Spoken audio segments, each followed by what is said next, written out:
বন্ধুরা, আজকে আমরা নতুন আরেকটা ডিভাইস আনবক্স করতে চলেছি। তো আমাদের এই প্রোডাক্টটা হচ্ছে টেকনোর স্পার্ক গো অন, যেটা কিন্তু আমরা কালকে হাতে পেয়েছি এবং শুধু আনবক্স করে আমি আপনাদেরকে আগে দেখাচ্ছি যে ফোনটা কেমন হবে এবং ফোনটার বিল্ড কোয়ালিটিটা কেমন করেছে এবং এই ফোনটা কতটা বেটার হবে সেগুলো নিয়ে আমরা পরে একটা ফুল ভিডিওতে আলোচনা করব দু একদিন যাওয়ার পর।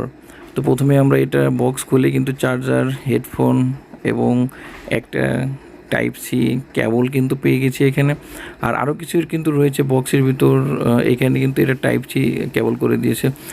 তো এইখানে বাজেটটা করেছে কি স্মার্ট, অর্থাৎ স্পার্ক গো ওয়ান। এই ফোনটা কিন্তু 4 GB 64 GB এবং 128 দুইটা ভেরিয়েন্টের মধ্যে আমরা পাবো। এখানে দেখতে পাচ্ছেন আমরা বক্সে কিন্তু একটা সিলিকনের ব্যাকপার্টও পেয়ে যাচ্ছি। আর এখন কিন্তু কোনো ফোন হেডফোন বক্সে দেয় না, সেক্ষেত্রে আমরা এটাতেও কিন্তু হেডফোন পেয়ে গেছি। সেটা কিন্তু একটা বড় পাওয়া যায়, একটা হেডফোনও দিচ্ছে, সেটা আবার অরিজিনাল হেডফোন। তো মেইন ডিভাইসটা আনবক্স। এখানে কিন্তু মেইন ডিভাইসটা দেখতে পাচ্ছেন টোটালি একটু ভিন্ন কোয়ালিটির, কারণ অন্যান্য ফোন কিন্তু আপনারা দেখবেন যে 3টা ক্যামেরার সিস্টেম, অর্থাৎ আইফোনের মতো দেখতে ওরকম সিস্টেম কিন্তু করে দিয়েছে। তো এটা একটু ভিন্ন ধরনের। আপনারা দেখতে পাচ্ছেন পিছনে কিন্তু প্লাস্টিকের একটা ফিনিশিং বডি কিন্তু করে দিয়েছে।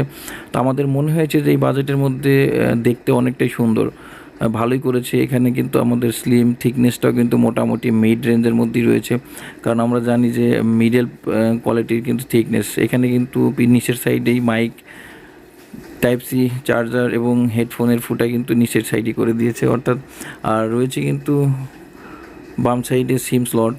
এখানে কিন্তু একটা জিনিস আপনাদেরকে দেখাবো যে এই ফোনটা কয়টা সিম ইউজ করতে পারবেন এবং মেমোরি কার্ড একসাথে ইউজ করা যাবে কি না। অনেকে আছে কিন্তু ডুয়েল অর্থাৎ হাইব্রিড সিম দিয়ে থাকে। এখানে আমরা খুলে আপনাদেরকে দেখাচ্ছি ট্রিপল স্লট, দুইটা সিম একটা মেমোরি কার্ড একসাথে ইউজ করতে পারবেন এখানে। তো এখানে দেখলেন এবং আমরা একটু ভিতরেও দেখব। বাইরে তো আমরা দেখলাম এখন যে ভিতরে কী কী রয়েছে, ডিসপ্লেটা কেমন করেছে এবং এখানে কিন্তু 5 হোল ক্যামেরা কিন্তু করে দিয়েছে এবং রিফ্রেশ রেটটা কিন্তু ভালোই রয়েছিল, 90 রিফ্রেশ রেট করে দিয়েছে।